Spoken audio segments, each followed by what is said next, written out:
Welcome to Tejvarta News. I am pleased to bring you the latest headlines. काय चालू आहे अमर साबळे? नेमकं तुम्हाला म्हणायचं काय? डिंग मारेंगे, येंड मारेंगे, गोंड मारेंगे, टुंग मारेंगे, वळगणा नाही करेंगे. अरे हिंदी तरी नीट शिका एवढ्या वर्षात. एवढे वर्ष गेलं RSS सोबत. हिंदीचं तरी वरदान दिलं का नाही त्याने? काय केलंय?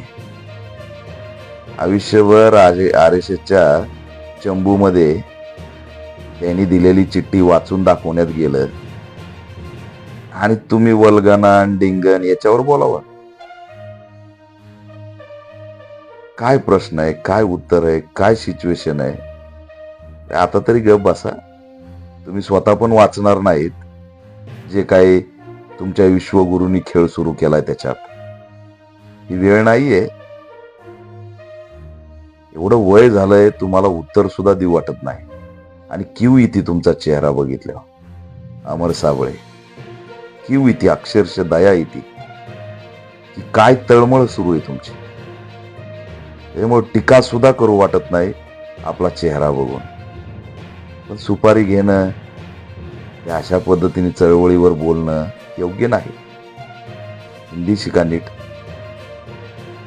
काय तुम्ही पाठीमाग तुमच्या स्वतःच्या एकीकडे छत्रपती शिवाजी महाराज, दुसरीकडे डॉक्टर बाबासाहेब आंबेडकर आणि मधी नरेंद्र मोदी.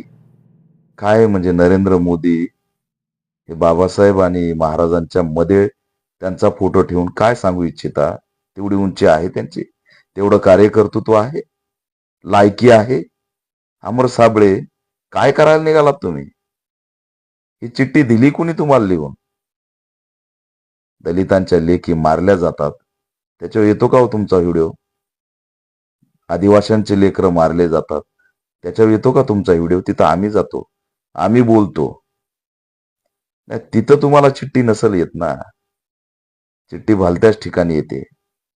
काय तुमच्या बोलण्याने फरक पडत नाही. तुम्हाला कमेंट बंद करून पोस्ट टाकावं लागते. तुमच्या लाईक किती येतात, तुमचा व्हिडिओ व्हायरल किती होतो, कधी उभा टाकताय, कधी आडवा टाकताय. अमर साबळे हे शोभा देत नाही. बस झालं, आराम करा. किती दिवस तळी उचलणार? किती दिवस तळीवर जागणार? आंबेडकरी कार्यकर्त्यांना नक्षलवादी मानण्यापर्यंत तुमची हिंमत गेली. काय मिळवलं?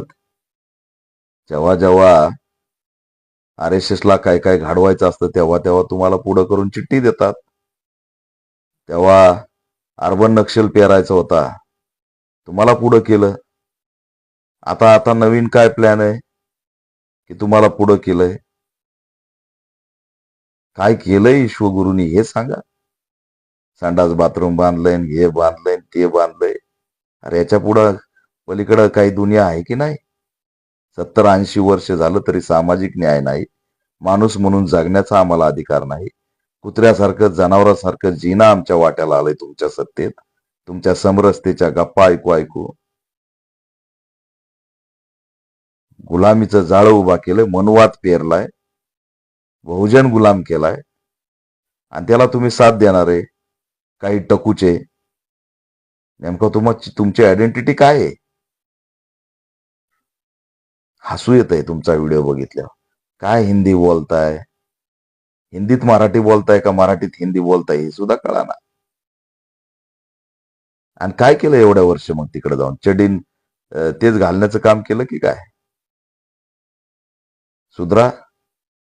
काय पदरात पाडून घ्यायचे ती पाडा. पण अशी स्वतःची, समाजाची, चळवळीची इज्जत घालू नका. चळवळीशी आणि समाजाशी तर तुमचा काही संबंध नाही म्हणा. संघाचे लोक कुणाचेच होत नाहीत. त्याच्यामुळे डिंग मारेंगे, डुंग मारेंगे, चिंग मारेंगे, गप बसा. आमच्या पद्धतीने उत्तर द्यायला लागलो तर पळता भुई थोडी वेळ लक्षात घ्या. आम्ही काहीच बोलत नाहीत. आम्ही खूप सहन करतो. पण तुमच्या 2-3 जणांच्या माध्यमातून BJP RSS जे पेरायला लागले ना, ते आता सहनशीलतेच्या बाहेर चाललंय. आम्हाला वाटतं तुम्ही तुमच्या पदरात पाडण्यासाठी करत असाल, पण तुम्ही तर वेगळ्याच पद्धतीने निघाले. काय बोलताय, काय नाही याचं भान सुद्धा राहिलेलं नाही. बाबासाहेबांचा फोटो, छत्रपती शिवाजी महाराजांचा फोटो आणि त्यांच्या रांगेमध्ये मध्ये नरेंद्र मोदीचा फोटो ठेवता, अवमान करता आणि व्हिडिओ काढून पुन्हा सोशल मीडियावर पण अपलोड करता. करा, टीका करायला काय अधिकार बाबासाहेबांनीच दिलेला आहे, त्याच्यात दुमत नाही. पण हे काय डिंग डुंग डांगू डुंगी काय काय याचे अर्थ तरी काय? दया येते हो. तुमचा चेहरा बघून आणि तुमची सगळी अवस्था बघून दया येते. या परत काही नाही. गुलाम हीच ओळख आहे.